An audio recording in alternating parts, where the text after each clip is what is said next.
हुक्म है, लेकिन बड़ी जल्दी जल्दी सुन देंगे। जितनी जल्दी आप वसूल करेंगे। दो जुमले सरकार कलंदर की शान के आज पढ़ने हैं मैंने।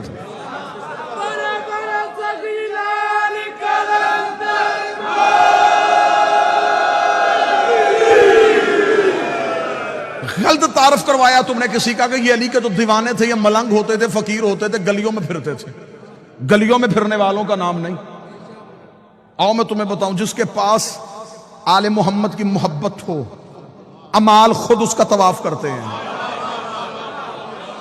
वल्लाबा हुसैन, मैं मिंबर की बुलंदी पे कह रहा हूं, हरफों का सामन होके कह रहा हूं। अगर किसी के अंदर आले मोहम्मद के बग़्ज़ की निजासत हो, जितनी मर्जी इबादत करे। ऐसा ही है जैसे शराब के गिलास में पानी, बर्तन निजस हो, पाक चीज भी डालो नापाक हो जाती है।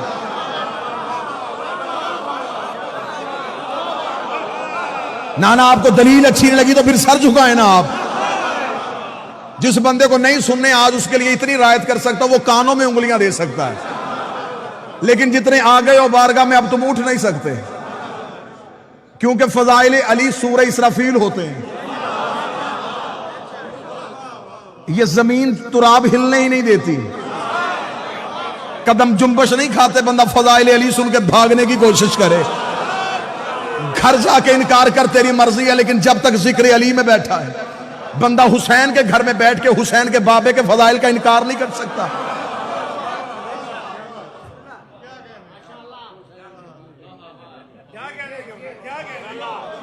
फजीलत का इनकार नहीं। ये अस्माए जिन्हें लोग समझते हैं ये फकीर हैं, ये मलंग हैं, ये दीवाने थे अली के नौकर, बस शियों ने पकड़ लिया। बहलोल दीवाना, कलंदर दीवाना, फकीर। मैं तुझे बताऊं इनकी मार्फत क्या थी। वक्त के फकीर का नाम था शाह हुसैन। दुश्मन की साजिश है कि उस्मान मरवंदी नाम था, शाह हुसैन नाम था।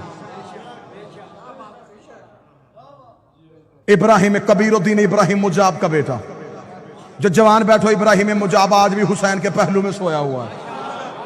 इब्राहिम मुजाब उसे कहते हैं, मुजाब कहते हैं जवाब मिलने वाले। ये कब्र हुसैन पे जाता था, हुसैन की जर्री पे जाकर था, सलाम अलैका या बना रसूल अल्लाह, रसूल का बेटा तुझ पे सलाम हो। कब्र से हुसैन बोल के जवाब देते थे, अलैका सलाम या इब्राहिम। सिर्फ इब्राहिम नहीं सुनता था, जितने लोग हरम में नमाज पढ़ रहे होते थे सारे जवाब सुनते थे। अरब वालों ने इसका नाम रख दिया इब्राहिम मुजाब। ये वो इब्राहिम है जिसे हुसैन जवाब देता है। एक दिन सरकारी हजरत इब्राहिम मुजाब कब्र हुसैन पे बैठे हुए थे। हुसैन की कब्र पे जाके सलाम किया। सलाम करने के बाद बादशाह हुसैन को सजदा किया। इमाम हुसैन की आवाज आई, जा इब्राहिम वापस चला जा, मैं तुझे एक बेटा अता करूंगा, मैं तुझे एक बेटा अता करूंगा, मैं तुझे एक बेटा अता करूंगा जो जाफर तैयार के परों का सदका पर पाएगा और जन्नत में परवाज करेगा। जमाना उसे शहबाज कहेगा। जितना कहना था, मैं तुझे वो बेटा अता करूंगा, मैं वो बेटा अता करूंगा। मौलवी जहां लेके मैं सर पे कुरान रख के उससे पूछता हूं, हुसैन ने कहा मैं तुझे बेटा अता करूंगा। अताएं पैदा नहीं होती, अताएं नाज़िल होती है। अब मुझे बोल के बता, जिनके घर का कुत्ता नाज़िल होता हो वो 14 पैदा नहीं होता।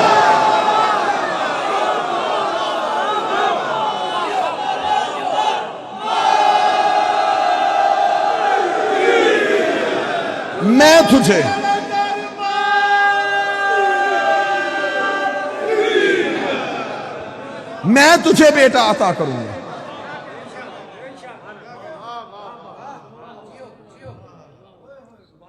सुल्तान दौलतपुर का नवासा, नाम शाह हुसैन, मरवंद से रहने वाला दौलतपुर पहुंचा।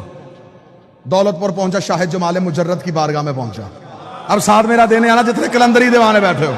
शाह जमाल मुजर्रद की बारगाह में बैठा। 7 वक्त के 2 फकीर थे, जलालुद्दीन हैदर सुरखपोश, नकवी बुखारियों की जद, साद बाबा फरीद। शाह जमाल मुजर्रद की बारगाह में पहुंचा तो वहां तेल का कड़ाह गर्म था। 12 साल से तेल तप रहा था। मन्नत वाले आते थे, अपनी मन्नत मानते लकड़ियां जला के चले जाते थे। तेल का कड़ाह गर्म था। कलंदर आया, कलंदर ने अपने दोनों टांगे आग के नीचे की। शाह जमाल मुजर्रद ने कहा टांगे बाहर निकाल, मैं तेरे ही इंतजार में बैठा था। कलंदर ने कहा है मुझे मुर्शिद ने तेरी बारगाह में भेजा है। इतना कहना था, उसने कहा फकीरी लेने के लिए आया, तुझे तेल के कड़ाहों में जाना पड़ेगा। अब शरीयत के पाबंद बंदों से मैं माफी चाहता हूं, मैं थोड़ी इश्क की बात करने लगा हूं। जहां शरीयत रुक जाती है वहां इश्क की परवाज शुरू हो जाती है। आओ मैं तुम्हें इश्क की एक परवाज करवाऊं। कहने लगा यहां तेल के कड़ाह में छलांग लगा, फिर मैं देखता हूं तुझे फकीरी देनी है या नहीं देनी। इतना कहना था, या नकवी बुखारियों की जद शाह जलालुद्दीन हैदर सुरखपोश ने कदम आगे बढ़ाया। शहबाज कलंदर ने बाबा आदिल शाह जी जाके हाथ पकड़ के पीछे किया। पीछे का क्या, तू ना जा, तेरी पुश्त में 1.25 लाख फकीर है। तो नकवी बुखारी की जद है, मैं आगे बढ़ता हूं। कलंदर कहते उसे हैं जिसने शादी ना की हो। शहबाज कलंदर आगे बढ़े और तेल के कड़ाहों में छलांग लगा दी। तेल के कड़ाहों में छलांग लगा दी। अब किताबों की रवायत है, कोई कहती 2.5 महीने, कोई कहती 1.5 साल। जिसने ज्यादा लिखा उसने कहा 13 साल तेल के कड़ाहों में गरम रहे और वहीं पे मगर रहे। आखिर शाह जमाल मुजर्रद ने कहा निकला, अब तू लाल हो गया है।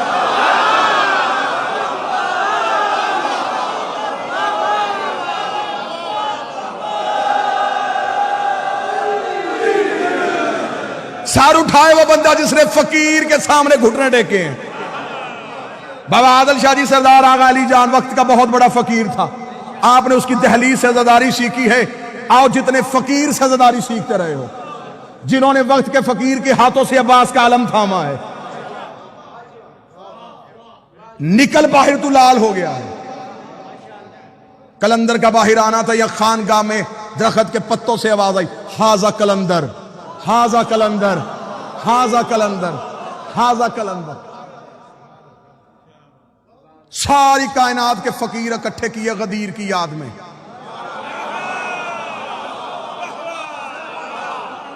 अब मेरा दिल कह रहा है कि जो यहां हो और यहां से जाना चाहते हो, तुम जाओगे जरूर। आओ अपने अकीदे के घोड़े को तेज करना और मार्फत की जीन डालो। आओ मवद्दत की वादी में कहीं जाके गुम हो जाए। कायनात के फकीर इकट्ठे किए गए। कलंदर के सर पे फकीरी का ताज पहनाने का वक्त आ गया। कलंदर के सर पे फकीरी का ताज रखा। कलंदर के सर पे सारी कायनात के 1.25 लाख फकीर इकट्ठे थे। कलंदर के सर पे फकीरी आई। कलंदर के सर पे कलंदरी का ताज आया। कलंदर ने अपने बाजुओं को देखा। देखने के बाद तोला। तोलने के बाद कहा हुसैन ने तो कहा था कि पर दूंगा, हुसैन ने तो कहा था पर दूंगा। इतना कहने के बाद कलंदर ने परवाज की, पहली परवाज की। कलंदर ने पहली जस लगाई। 1.25 लाख फकीरों ने उड़ता हुआ शहबाज देखा। आवाज दे के क्या लगा, जा कहा रहा, बता तो सही तू है कौन। फरमाया हैदरियम।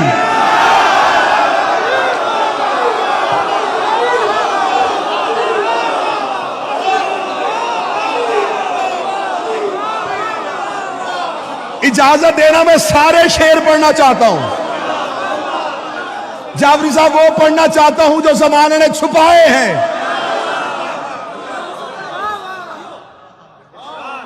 अब उस बंदे की मजबूरी है, वो बंदा फंस गया जो आज आ गया। अब यहां से छोड़ू, शायद कल हम आधे रह जाएं।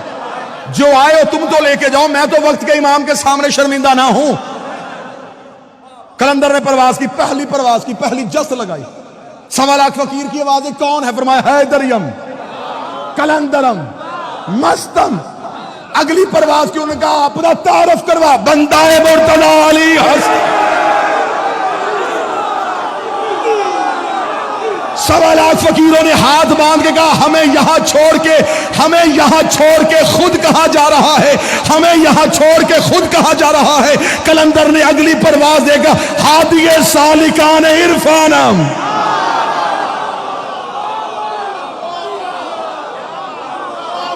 मैं इरफान की गली के रहने वालों का हादी हूं। उन्होंने कहा रुतबा क्या मिला? कलंदर ने अगली जस्त लगाई, परवाज बुलंद करके कहा कलंदरिए बस्तम बकमारे बंदम। कलंदरी मैंने अपनी कमर के साथ बांधी हुई है। अगली परवाज हुई, उन्होंने कहा अपना मजहब बता के जा, तेरा मजहब क्या है? कलंदर ने अगली परवाज देखा, चहारदा तन शफी इसे आना। 14 के अलावा गुनाहगारों की शफाअत करने वाला कोई नहीं।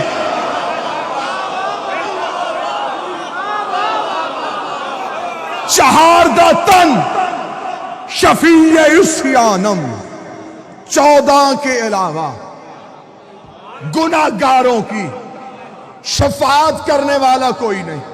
फकीरों की आवाज है, ये अकीदा किसने दिया? कलंदर ने कहा मोहरे शाह हस्त दीन ईमानम।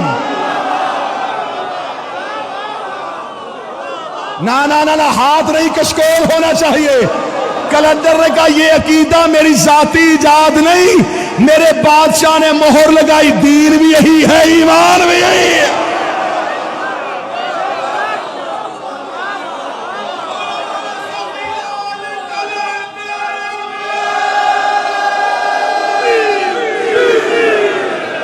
कहां गए वो बंदे जिन्होंने कहा था कलंदर सुनाए? अब सर नीचा नहीं करना, सर ऊपर करना। अगर पूरा कलंदर सुनना चाहते हो, आओ मैं तुम्हें कलंदर के शेर सुनाऊं। उन्होंने कहा तू इबादत किसकी करता है? कलंदर ने अगली परवाज दे के कहा रोजो शब मन हमी ख्वानम, रोजो शब मन हमी ख्वानम, रोजो शब मन हमी ख्वानम। मैं दिन और रात एक ही बात करता हूं। उनका कौन सी? उसका बगैर चहारदा नामी दानम, मैं 14 के अलावा किसी को जानता ही नहीं।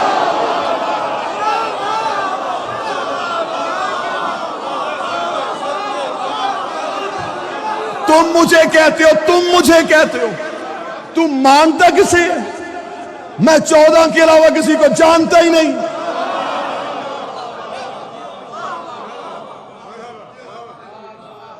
अगला शेर यहां रुका हुआ कि बला हुक्म फरमाए, उगलूं या निगलूं? कमजोर दिल वाले अफराद से माजरत। बाबा आदर शाह जी जितने सही बैठो, सईद अहकम साहब इजाजत दीजिएगा। मैन साहब अगला शेर कलंदर का ना हो, अगला शेर कलंदर का ना हो। कलंदर मुझसे जुबान छीन ले, लहजा छीन ले, लफ्ज छीन ले। कल वाले दिन मजलिस पे आ ना सकूं, कलंदर मेरी जुबान गूंगी कर दे। इतनी बड़ी बदुआ कोई नहीं देता। अब इतनी बड़ी बदुआ अगर मैंने अपने आप को दी है, अगर तुम में से कोई शक करे,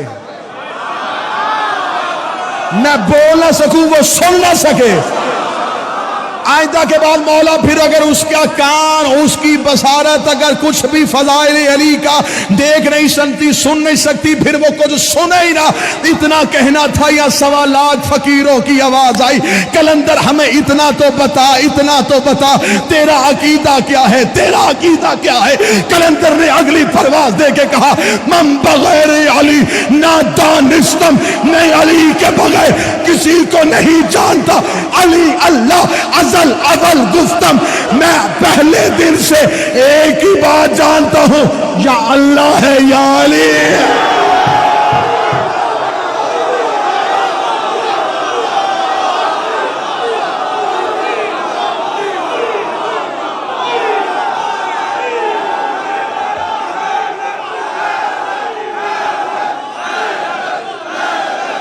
जी आप सरकार,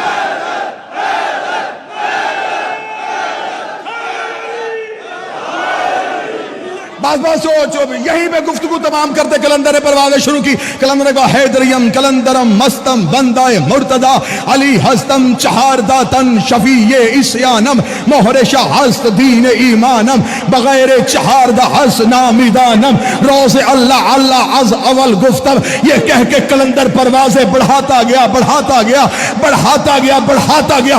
कलंदर इतना ऊपर चला गया कि अर्श की चौखट में जाके कलंदर का माथा लगा। फरिश्तों ने आता हुआ कलंदर देखा, आता हुआ शहबाज देखा। उनका फरिश्ते हम हैं पर तेरे पास है, मलाइका हम हैं परवाज तेरे पास है। तू फर्श से अर्श पे क्या लेने आ रहा है? बता, रुक रुक रुक, यहीं पे रुक के बता तू कौन है? कलंदर का पेशवाए तमाम रिंदानम। उन्होंने कहा जमीन पे देख। कलंदर को नजफ में अली की कब्र नजर आई। कलंदर का जिस्म कांपा, अपने पैरों को समेटा, जमीन पे गोता लगाया। अली की दहलीज पे मुंह के बल गिर के कर साग कुए शेर यज़्वा।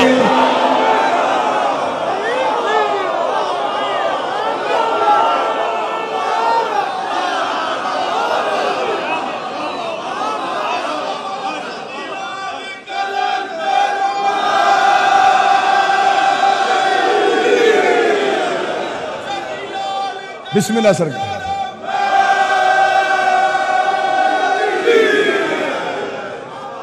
अर्श की चौखट से फरिश्तों ने कहा तू वहां आ रहा है, हम वहां जा रहे थे, तू कहां? कलंदर ने कहा मैं तो परवास पे हूं। उन्होंने कहा जमीन पे देख। जमीन पे चमकता हुआ धुर नजर आया, नजफ में अली का रोजा नजर आया। कलंदर का जिस्म कांपा, परों को समेटा, जमीन पे गौता लगाया, दहलीज पे गिर के सग कुए। दर का नहीं गली का।